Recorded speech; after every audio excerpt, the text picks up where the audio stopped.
Welcome to episode 1 of Being at the Top. I am Scott Ewart, and our guest was Andy Bounds, the international sales trainer. Drayton Bird, British marketing expert, was once quoted as saying that Andy Bounds taught him more about effective presenting than someone who had previously taught 2 US presidents. The guy knows his stuff. But we talk about Andy's ABC method when it comes to sales strategies. We also discuss, even if you're an amateur salesperson, how we can get to ninja level. Now, email propositions. How do we make sure that we write our emails effectively? Presenting skills, how do we improve them? And the proposals that we send to potential clients, how do we avoid certain pitfalls? Andy's got a very unique way of communicating. In fact, it stems from his childhood, and he's got a very unique story about how his communication skills were improved as a child and how they developed as a child. So Andy talks in depth about that there. But Andy himself has authored 3 books, a near bestseller on the Amazon's best-selling list, but was kept off the top spot by a book which I think you've all probably heard about. So he talks about that.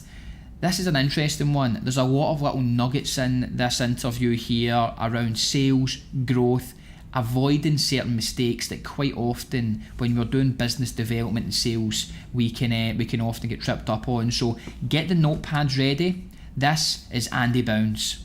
We've got some fresh new young talent doing some things that I know you haven't heard before. 1, 2, 3, listen.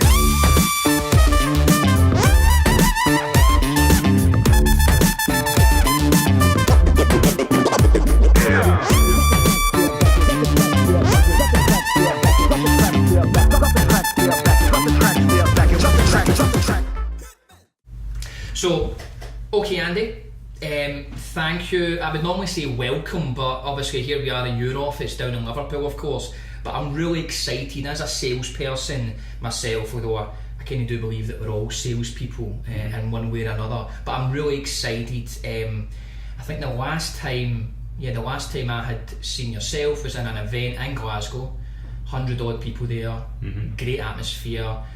I took away a lot of pieces of information and tactics that I could implement right away. So I thought for the listeners, new startup businesses or business owners that are wanting to grow, I felt that they would be able to take away some of these things that we can implement right away into our business that would have an impact on our sales. So that's pretty much what we're going to talk about.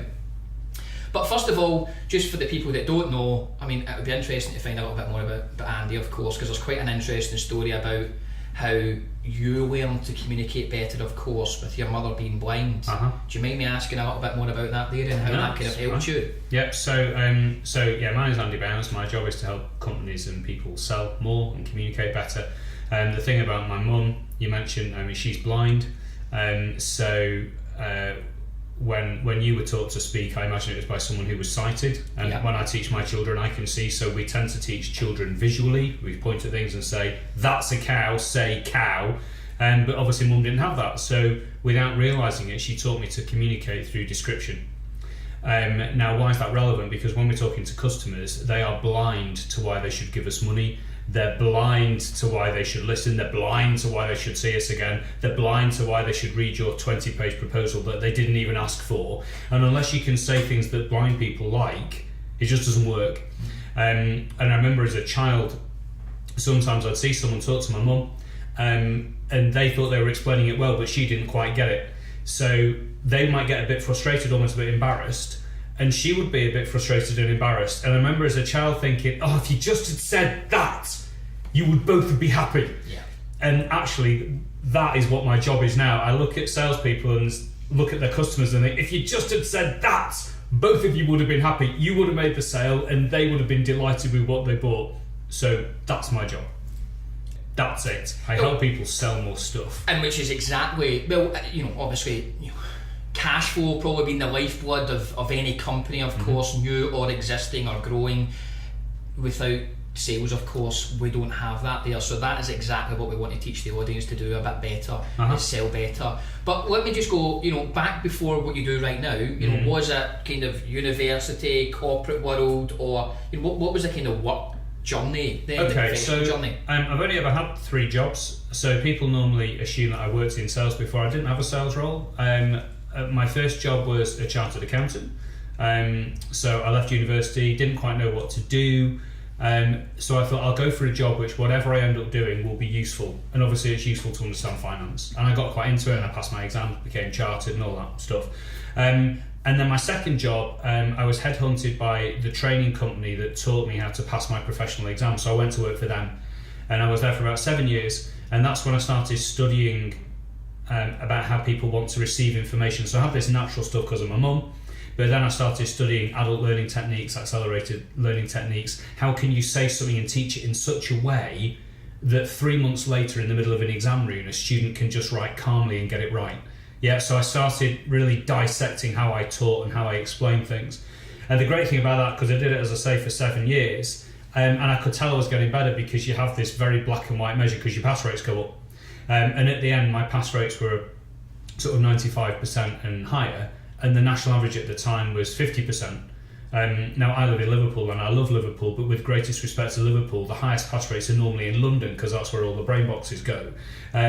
So a pass rate of 95% in Liverpool hadn't been heard of, really. So I realised I must know something that other people didn't. And I became very good at explaining stuff so people could calmly do it in the exam room. What was it what was the exams? What kind of exams were these people Just doing? accountancy stuff. So accountancy, right, okay. There might be things like foreign exchange or really exciting stuff. Yeah. So you had to be interesting. Yeah. And you had to make people enjoy it. Accountants, I love being in accountancy. I think there's this perception that accountants are boring. Some people think. I didn't think that. I thought they were really cool. Maybe I got them at a good age. They were 21, 22, 23. They were cool. They were very bright. I would have a class of 30 or 40. So you've got to be on your toes. Yeah, and I learned a lot then. And then towards the end of that, I went to a presentation by a bank, and it was just dreadful. And I sat there thinking, why are they being so rude to the audience? This is tedious, it's boring, every slide looks the same, the presenter is just reading the slides out. They haven't asked us why we're engaged. There's no adult learning techniques. There's no accelerated learning. There's just rubbish. Why are people so boring? And I went home thinking they'd been very disrespectful to the audience. And then 2 or 3 days later, I went to another presentation by a different bank, totally different bank, and I thought exactly the same thing. And it suddenly dawned on me, this is what people normally do. So what I thought was unusually disrespectful is actually usual. And we've all been to boring presentations, haven't we? We've all seen boring sales brochures. We've all seen boring stuff. And it's suddenly dawned on me, people just don't know how to be interesting. They don't know how to sort of captivate and engage and enthrall people. They don't know how to get people saying, can I see you again? And people just don't get this. And so that was where the thing went in. I thought, I've got a career here because people don't know what I know. The combination of having a blind mum and then 7 years of studying how people's brains work gave me this quite a unique insight. And then I got my third job, mine. And this is it. This is where you are right now. Job 3. So, and how then did it transition though from seeing these presentations? I dare say it was along the lines of accountancy, banking, finance that you were at, to helping people communicate, particularly sell better. Where did they say, was that just an actual interest in being on courses or just through your professional sort of career? No, it's a good question. And I'd love to give you a really beautiful response, but actually I don't quite know. Yeah. So when I started up, I thought I will teach maybe some report writing, and I will teach presentation skills, and I will teach time management, and I will teach these things that relate to communication, because obviously if you communicate well, you save time. And sales was one of them.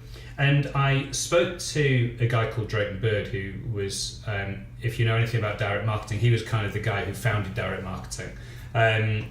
He's a brilliant guy, multimillionaire, hilarious. Like, he's met Ian Fleming, who wrote James Bond. It's just one of these, if you say, here's a story, Drayton, he goes, well, here's mine, and it's like a million times better.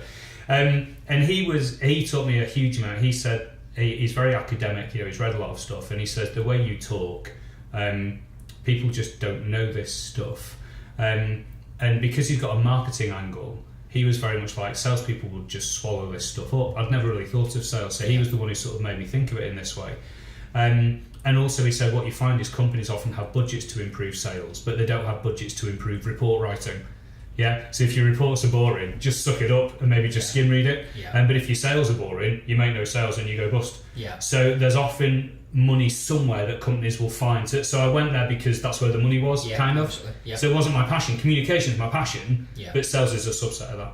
Well, sales, obviously, as we've discussed there, to any business is really, well, it's essential to every business. But, pivotal, you know, a good salesperson or even a solopreneur, I mean, for someone starting out on their journey, or for a business owner listening who's thinking, I don't quite, you know, very good at their craft or whatever that be, you know, we talked previously about accountancy. I mean, accounting. Yeah. Good at doing numbers, let's say, Yeah. helping people plan for tax and all the rest of it. But how important is it to make sure that their sales or their sales team, or for a solopreneur, that they understand? How important is that to the business? Oh, it's business critical. You know, it might not be your passion. So I know a lot of, say, accountants who have their own practice. Yeah. And a lot of my friends have got their own practice. But when they went into practice, they didn't go into practice because they thought, I can't wait to sell tax returns. You know, that wasn't the driver. They went in because they didn't like the boss, or they wanted to branch on their own, or they wanted more freedom, or whatever it was. They had this book. But they don't, that wasn't the passion. Selling it's not the passion. But the unfortunate thing is, I mean, I don't want to be too complicated with this, but the way business works money comes in and then money goes out, and that's it. And if you don't know how to get money coming in, you're just knackered because you need money coming in. So it might not be your passion, in which case either make it your passion by learning it, or recruit someone who can do it for you, but your business will fail if money doesn't come in. And so, which brings to the question then, and maybe for those people that are on that side of the fence where they don't feel that they're, you know, as good as they could be about sales, are salespeople born or are they made? Now, I get asked this question a lot, and I know the answer to this. I know the answer to this. I'm so excited to tell you. I mean, I was a salesperson who has been made because, you know, I used to be an accountant, then I used to teach accountants. It's nothing to do with sales. But the answer to this is, never in the history of human evolution have a mother and father had a baby and the midwife has handed the baby to them and said, look, you've had a little salesperson. All right? Salespeople are not born. Salespeople are made. I wasn't born knowing the stuff I know now, but I know it's really important. If my children want to eat, then we need food. If we need food, we need to have money to buy food. If we're going to have money to buy food, I need to sell stuff so we have money to buy food. So it is family food critical that I can do this stuff. And if I can't do it, I need to pay someone else to do it for me. It's non-negotiable. You've got to be able to generate business. Okay, and again, for someone who's not what they might say that great of a salesperson, we've established now that they absolutely can improve, what would typically be the best foot forward in terms of, I need to improve my sales, I don't have the money to hire someone, so I need to do it myself? Okay, two things, all right? There's only two things you need to do if you want to get some business in, and three if you want to get to ninja level, all right? So number one is you've got to be able to, what we call open doors, get in front of someone who might give you money. Yeah. So if you are a florist with a florist shop, you need to be able to speak to someone who might want to buy flowers. If you're an accountant, you might want to speak to someone who has a tax return. So you need to be in front of someone, whether it be virtually or face-to-face or on the phone, you need to speak to someone who might give you money. That's the first thing. And the second thing you do is you then need to be able to convince them to give you money. So using sales languages, number one, open doors. Number two, close sales. Yeah. Now, if you want to get to ninja level, the third thing is repeat sales. So once they bought something, get them to buy something else. Yeah. So they're the three things. But the absolute core, open doors and close sales. Now, if we talk about those very quickly, there's many ways that you can open doors. If you look around at what every other company does, what you'll do is almost definitely you'll see the things that they spend money on. So you might see brochures and websites and you might be quite intimidated by that. Think, God, look at all this money I have to spend. But they're the things which are visible and have a cost. Actually, the easiest way to get in front of potential people is not to do with money. What it is to do with your contacts. So when I started in business, I had a look down my phone, so all my contacts in my phone, and I graded each of them. So if any of my contacts are watching this is what I did. This is how special you are. So I went down all my contacts and I gave them 2 marks of A, B or C. One of them was for how much they like me. So my mum, A, she likes me a lot. Yeah. My wife, B, minus. Kids, A, sometimes, unless I told them off, in which case it's C. So I just went down, gave everyone a grade for how much they like me, and the second grade of A to C was how capable, how able they are to introduce me to a decision maker. Yeah? So my mum would score AC, because A, she loves me, but C, she doesn't know anyone who might give me money. Yeah? Richard Branson will be a CA, because C, he doesn't know me at all, but A, he could introduce me to kings and queens. Of course. Yeah? Now what I found was there were 2 or 3 people who were AAs, so people who liked me a lot and knew some useful people. Okay? Yeah. Then all I did is I went straight to my AAs and I just said this. I said, I wonder if you could do me a favour. They go, what? And they say, how can I help? What? Because they like me because of the A. And I say, well, I've recently started in business. One thing that will really help me will be if I could get in front of some people who might buy my stuff. And I'm really looking for people who want to increase sales. Who do you know that you'd feel comfortable putting me in front of who could do with winning a few bits of work? And so it was really gentle. I didn't say, please give me a referral, please give me an introduction. It was like, I'm starting business, we're friends, could you do me a favour? Yeah, and that sort of thing. And what I found was by speaking to my AAs, because they liked me and because they knew people, I speak to 3 AAs and all of a sudden I've got 7 or 8 appointments in the diary. And what happens to my confidence then? Yeah, and so if the person who introduced me to their friend, if the introducer was, let's say, Ian the introducer, and they'd introduce me to Fred the friend, then when I go and speak to Fred the friend, the first thing I talk about is Ian, because that's the only thing we have in common. So I understand you know Ian. Don't you play football with him? So it was just a nice chat. Yeah. So that's the first thing you're going to do. So if you need to win more sales, you've got to open doors. The easiest thing, go down your phones, grade them between how much they love you and how helpful they might be, and go to the AAs and ask for referrals. Okay? Yep. Dead easy. Do you want to ask me questions about that, or do you want me to talk about the questions? Well, yeah, I mean, because after that, after you get in front of you know, the friend, you have to, of course, do some sort of... close the sale. Yeah, of course, so you have to take the next step. So what would typically be the best way thereafter then to make sure that you secure some business? Okay, cool. So there are 3 steps to doing it.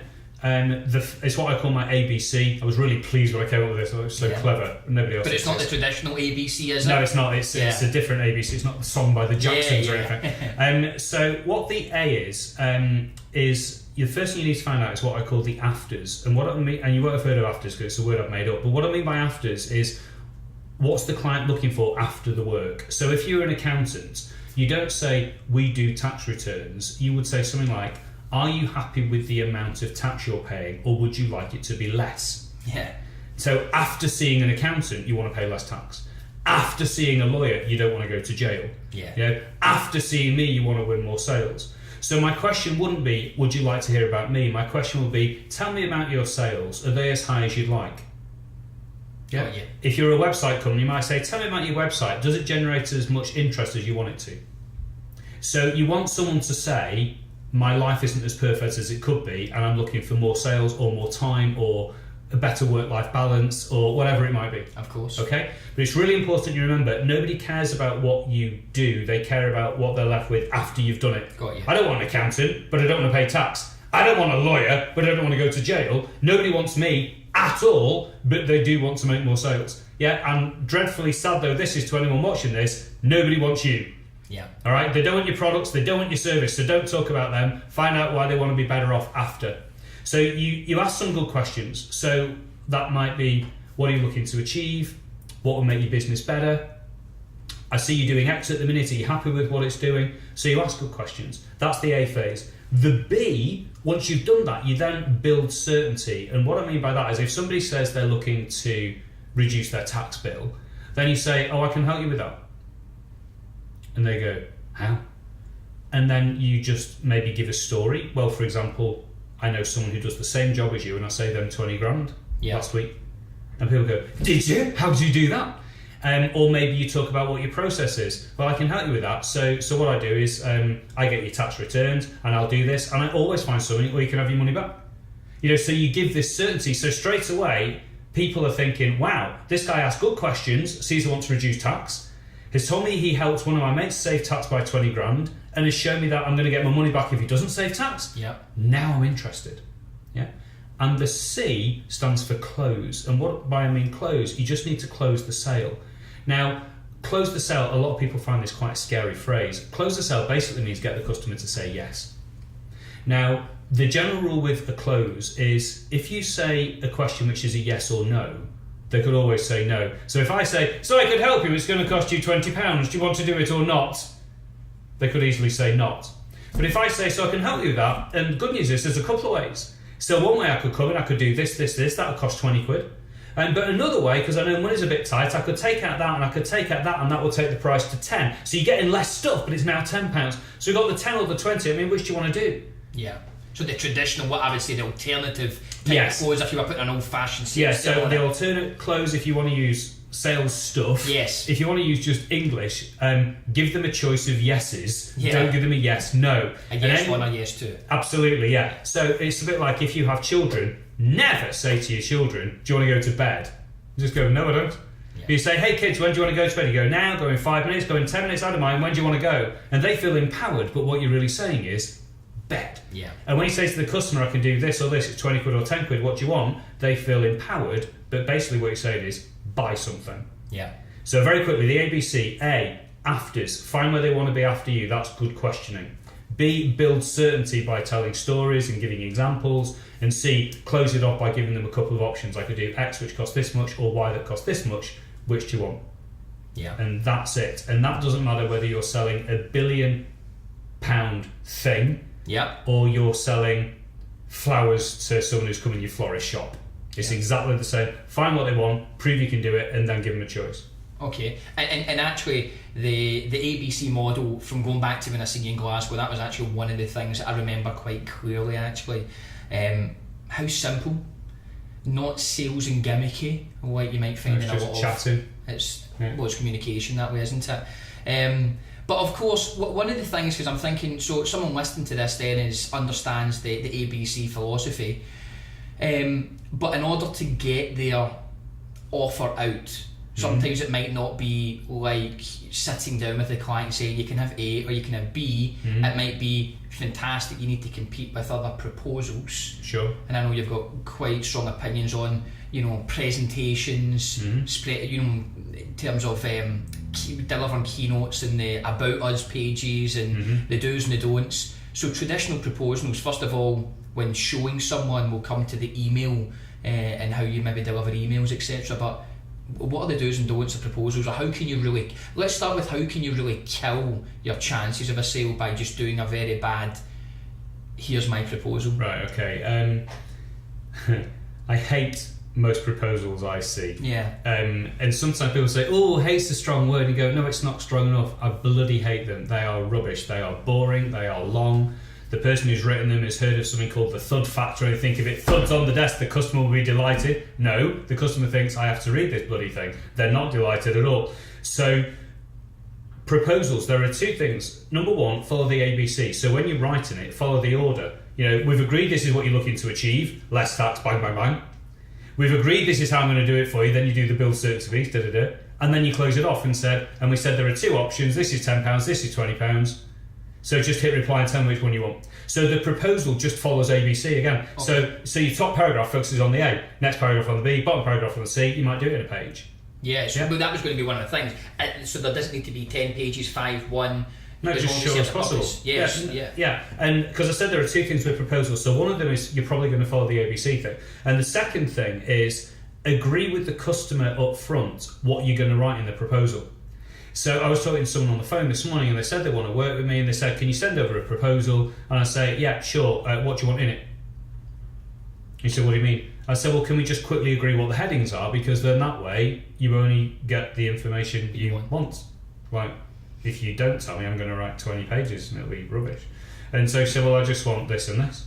And actually what she wanted was just the price, really. Yeah. So I thought, if I send the price, they're going to forget this phone call and say that's too expensive. So I said, well, I'll do that, but do you mind if I just do the ABC. Do you mind if I just quickly remind us in the document what we're looking to achieve and how we're going to do it? It'll only take a page. Is that all right? And she said, yes, that's fine. So we verbally agreed what's going in the proposal. Yeah. So because she has verbally contributed to it, she's now more likely to read it. She's more likely to be impressed by it. She's more likely to get the information she needs. If the information she doesn't want, if the information she does want isn't in there, she knows it's a bit her fault. And so she's less likely to criticise the proposal. She's more likely to be, can we just look at this again? And also, if you think about what's going to happen in my covering email, I'm going to say, I enjoyed our meeting earlier. As requested, I've done the proposal for you containing these things. Bang, bang, bang. I'll give you a buzz tomorrow so we can agree how you want to proceed. Love you lots, Andy. And then the proposal just goes in the headings we've done. So the two things with proposals are, probably it's going to be in the ABC format as well, which is great because that was the same order of the meeting. So the proposal goes in the ABC format, the email goes, in fact, your initial client will say everything follows the ABC. Everything follows ABC. First step, find the afters, what the priorities are. Secondly, build certainty you can deliver them. C, close it off. The only difference with proposals, as well as probably following ABC, you're also going to ask them verbally, what do you want in the proposal? Yeah. It's really important that. I've won work when people have said to me, just so you know, you're the only person who's asked me what I want in the proposal, so just so you know, I like you best at the minute. Yeah, so it's kind of yours to lose because they didn't ask me. Yeah. Okay, and well, you talked about, because again, something I found very interesting at Glasgow was about the email. Yeah. Just the very subtleties of an email, basically how it, well, it says can kill your chances of a sale. So you attach your proposal, subject line, how you end your email with some form of ask. Yeah. Not, feel free to call, but I'll let you tell me what the do's and the don'ts. So emails, the same idea. So in the title, you're going to have the A. It's still ABC, so you have something interesting in the title. So if you're sending a proposal, they're looking for the word proposal. So therefore, if I write to someone and they want to increase their sales in Belgium, the email title will be called Proposal: Increasing Your Sales in Belgium. Because they're looking for the word proposal, they're looking for my name, or my name's in there, and then they're looking for sales and they're looking for Belgium. If you were writing to someone and they wanted a recipe for lasagna, what would you put in the email title?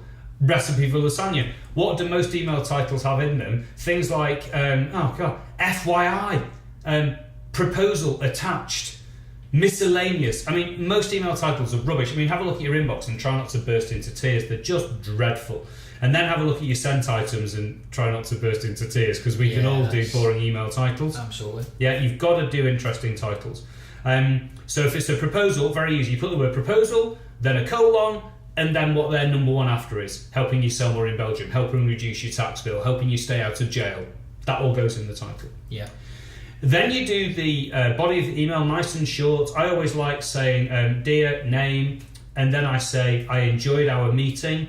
I prefer saying that to thank you for your time. Thank you for your time sounds like I'm being deferential to you, whereas I enjoyed our meeting sounds joint. Absolutely. Yeah. Is that going back to, we're on the similar level versus you being here and me being... Absolutely, yeah. I am their partner, I'm not their bitch. I don't want to say thank you for sparing the time, I know how important you are. And it's so easy to say these things if we get nervous. Absolutely. Yeah, and we're so grateful someone saw us, we just carry on thanking them and apologising and say, I brought some slides you didn't ask for because I'm nervous. But it's much better, don't prepare slides, prepare questions. Think, what am I going to ask to find out the afters? People love stuff like that. So in the email, you have a good title, then I say, dear whatever, I enjoyed our meeting. As agreed, I like that phrase, as agreed, I've attached a proposal for you. And it contains blah, blah, blah. And very important, I then do a call to action at the bottom. If your final line of an email says, should you have any questions, please don't hesitate to call, which everyone does, right, don't they? Let's be honest. Then what happens is nobody calls. There's no action. So you want your final line to do a close. The C stands for close, so you need to close the email. So always have a call to action. So my final line of an email always begins with the words, please can you? So I just say, please can you read the proposal, and if we're good to go, accept it, and if we're not, give me a ring and we can chat about it. So it's almost like someone says, this will help you get into Belgium. As agreed, this is everything you want. Please have a look at it and accept it or give me a ring. And it's impossible for that email not to work because the title means it's opened, the content is short, and then there's a call to action at the end. You must ask people to do something in an email or they won't do anything.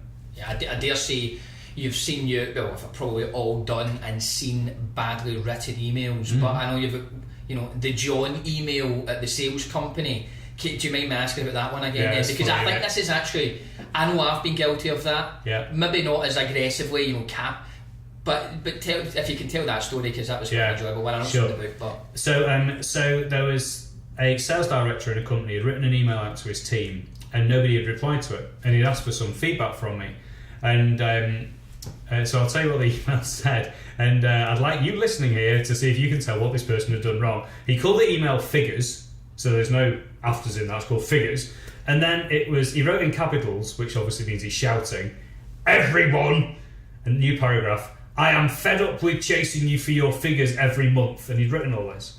And then the next paragraph wasn't in capitals, so he'd obviously calmed down, and he said, "I want our relationship to be that of peers, partners, equals," or something.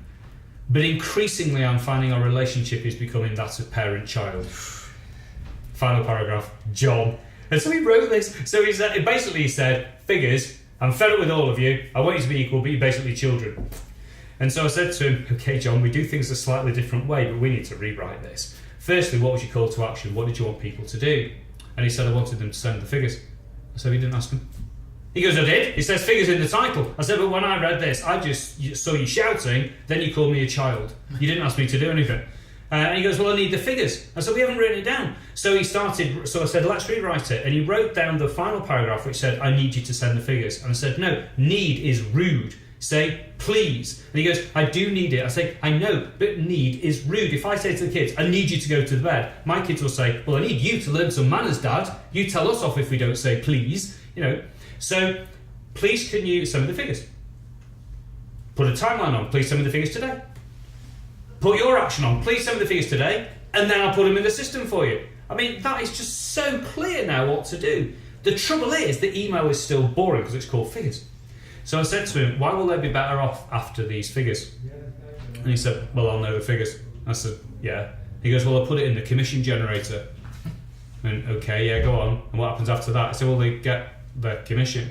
So what we did is we resent the email with a new title, and this time everyone responded straight away, which is I think probably what you remember. No, and it was called "Making Sure You Get Paid This Month." That was the email title. And guess what? They opened that and it said, "Making sure you get paid this month. Hi everyone, please can you hit reply and send me your figures for the month," and then I put them in the commission generator. So actually the only content he wrote was, "Hi everyone," because everything was in the beginning and the end. Because if you have a good title and you have a good ending, you should be okay. It's like I said before with proposals. If I say proposal, helping you sell into Belgium, and then at the end it says, "To accept this proposal, please hit reply and say yes," then the middle bit becomes much shorter. Yeah.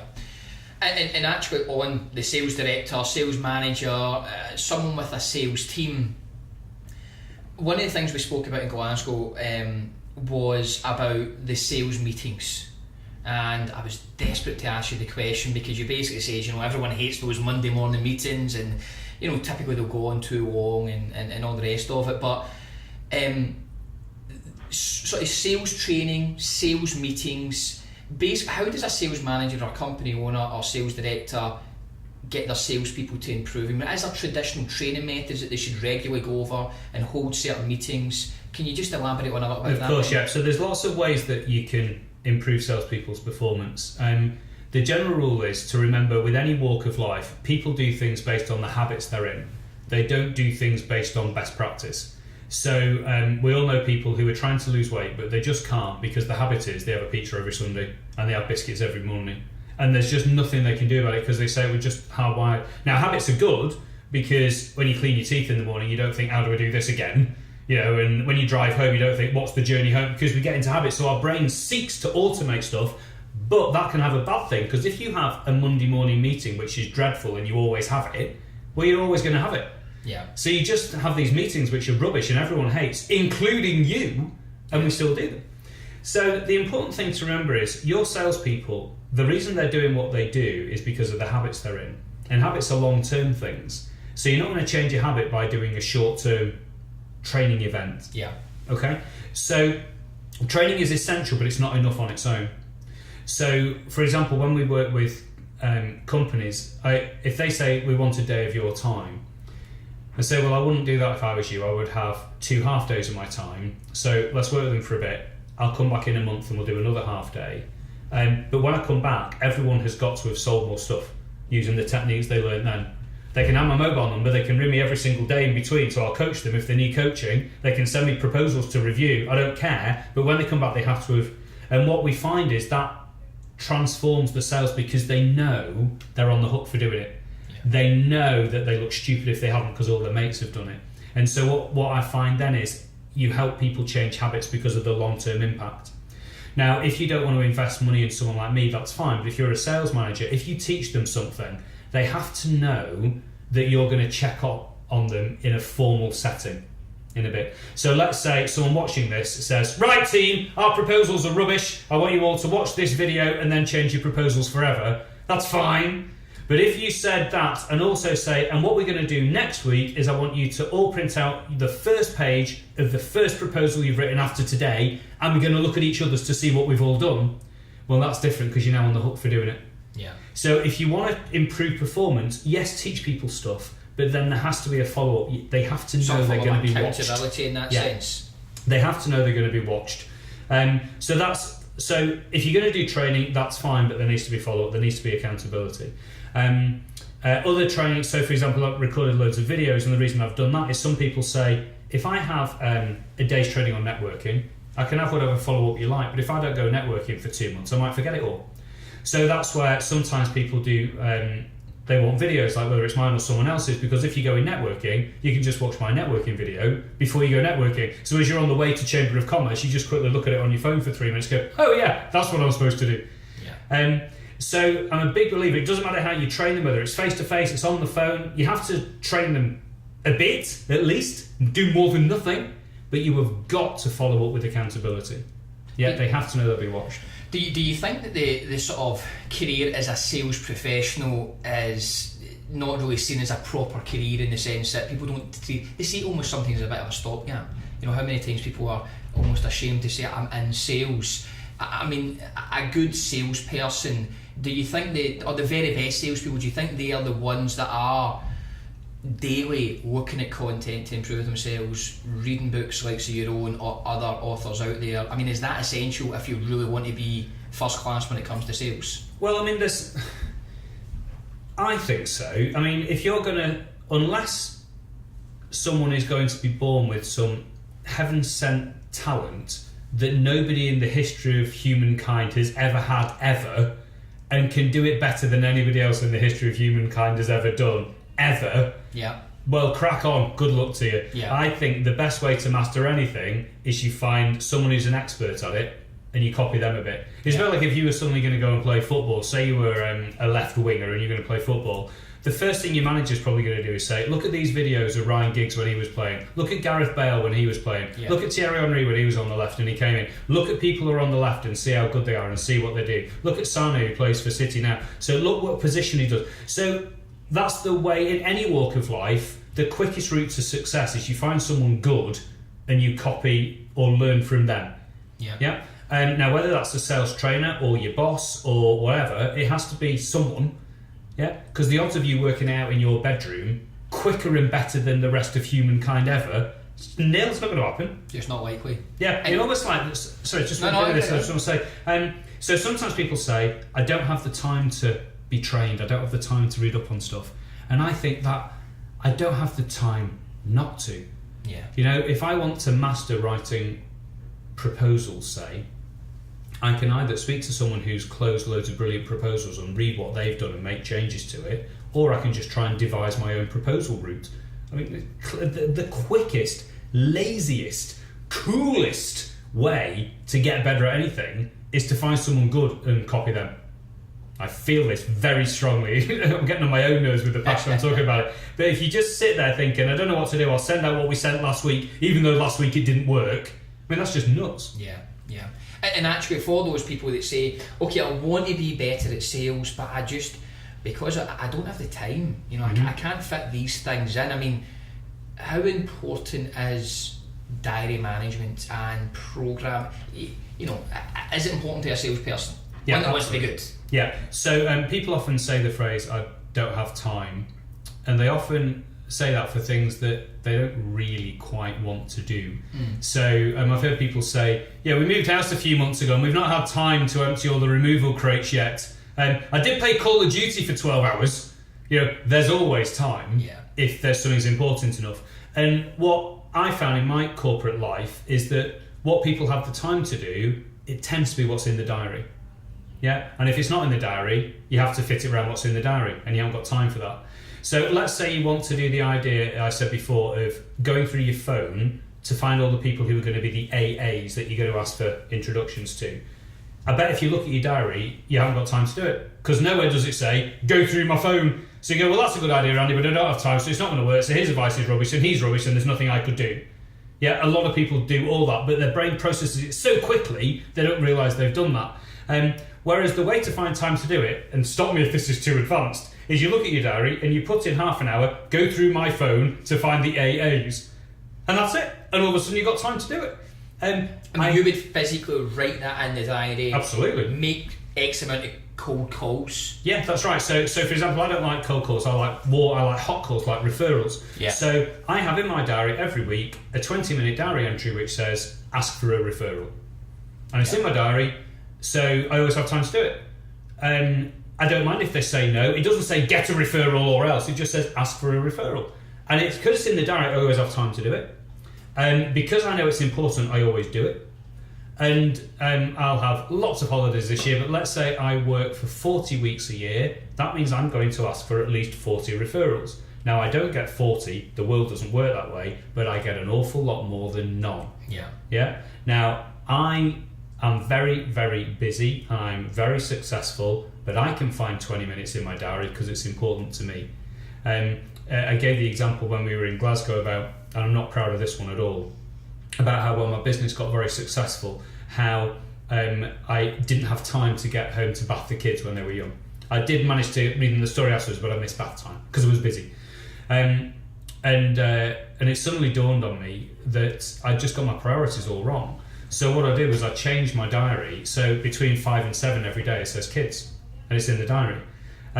So my PA knows she can't put any calls in between 5 and 7. And she knows there's no point ringing up and saying, someone wants to get in, there's only between 5 and 7. Because if it was a client between 5 and 7, she would never ask that question. So their children are more important than clients.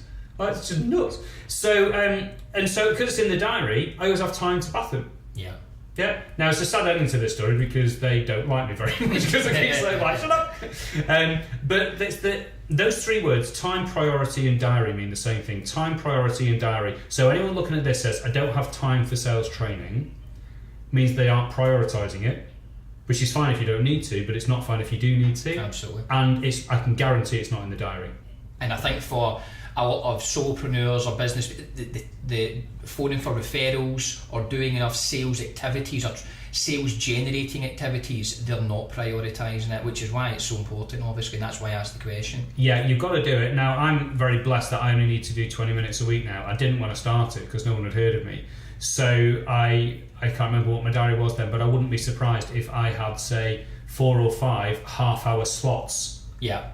Because I needed that amount just to go and ring everyone. And over the course of a week. Yes, that's right. But I did that every week for months and months and months and months. Yeah. And the weird thing is, nobody really cares now that I did that then. Yeah. But if I hadn't done that then, I wouldn't have what I have now. Absolutely. Yeah. It's actually an interesting one because there's obviously a lot of talk right now about, and going back to the children, this is going back to children, leaving time for your family. Yeah. How there's a philosophy now where you just have to work until for years upon years.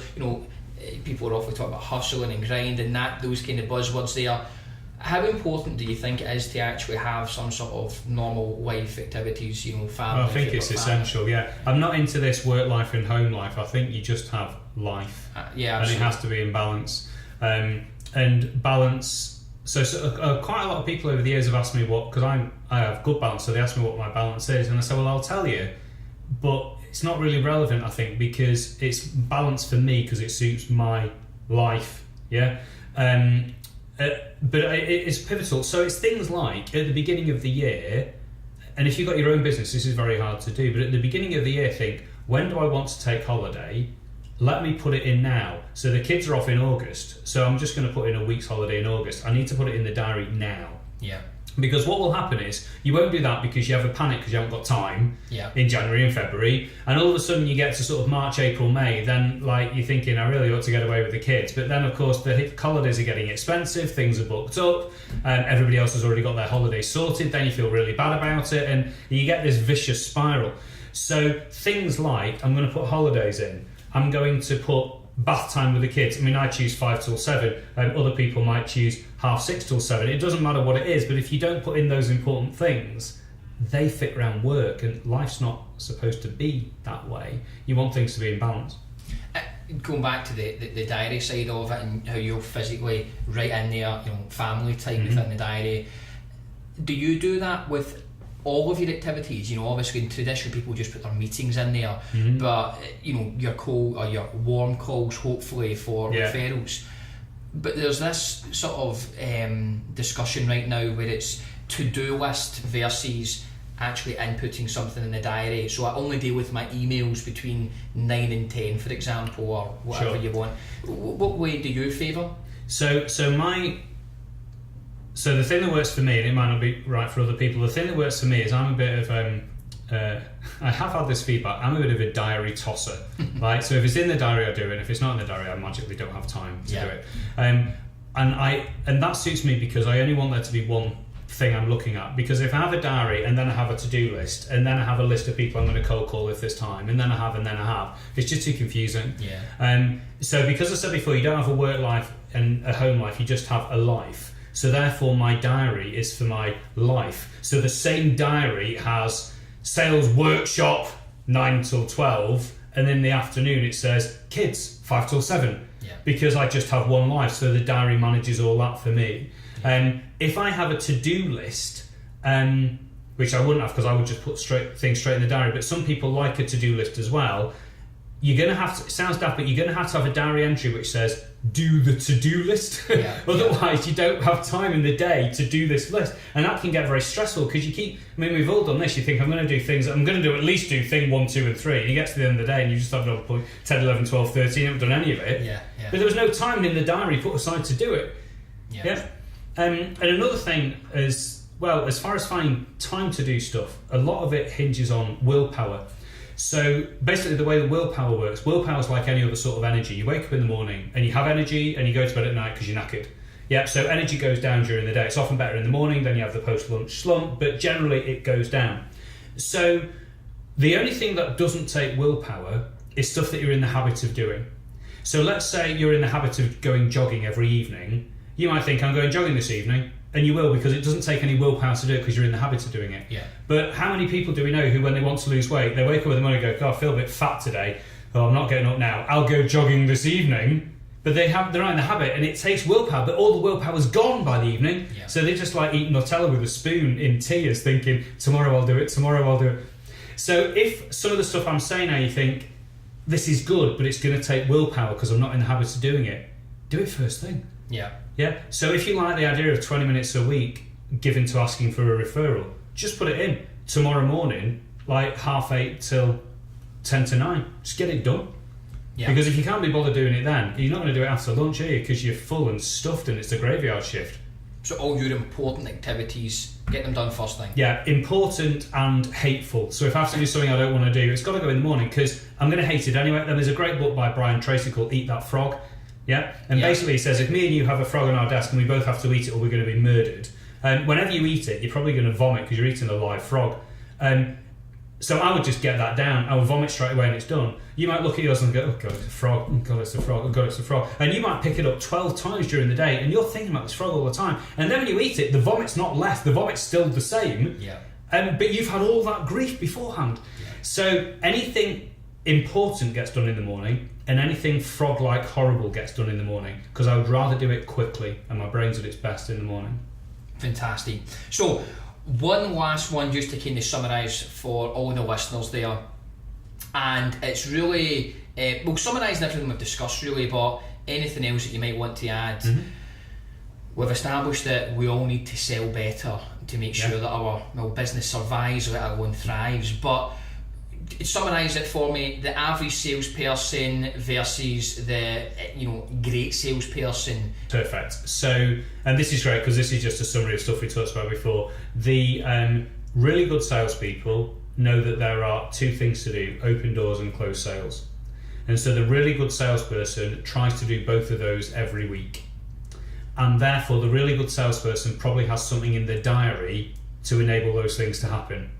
So if you don't have in your diary generating leads time, then you probably aren't going to generate any leads because there was no time to do it. Now you'll give me great excuses. I was busy doing this and I was delivering this for Colin and I was doing all this. And go, yeah. But you didn't put it in the diary, did you? That's why it didn't work.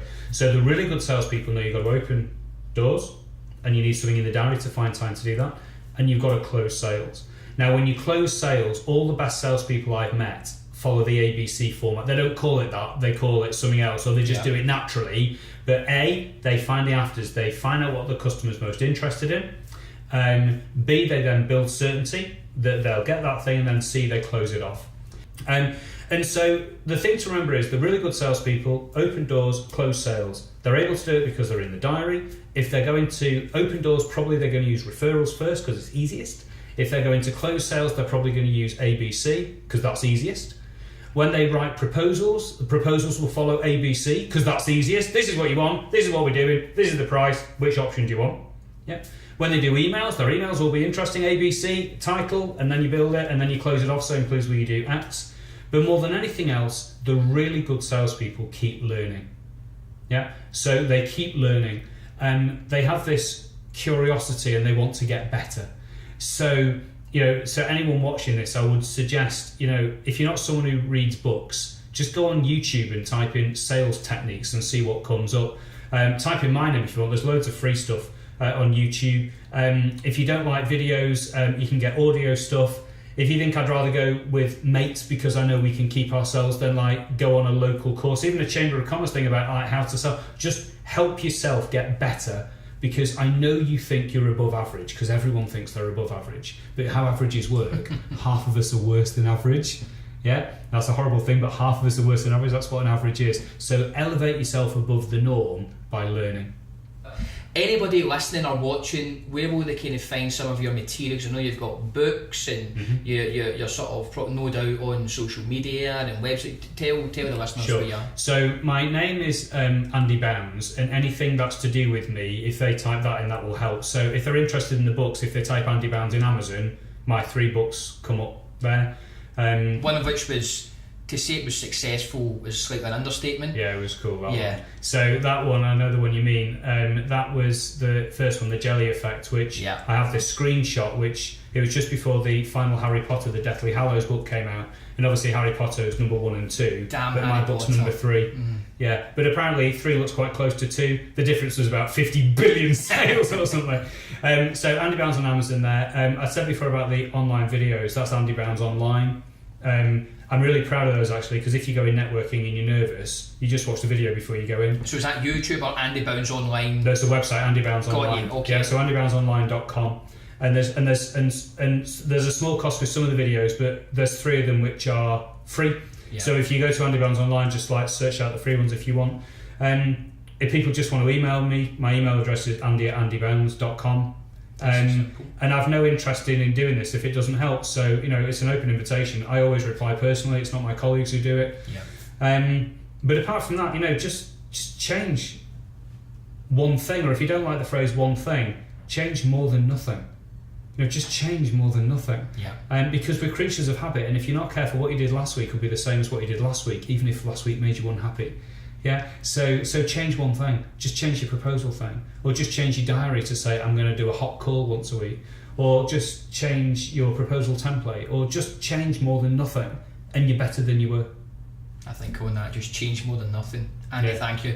You're welcome.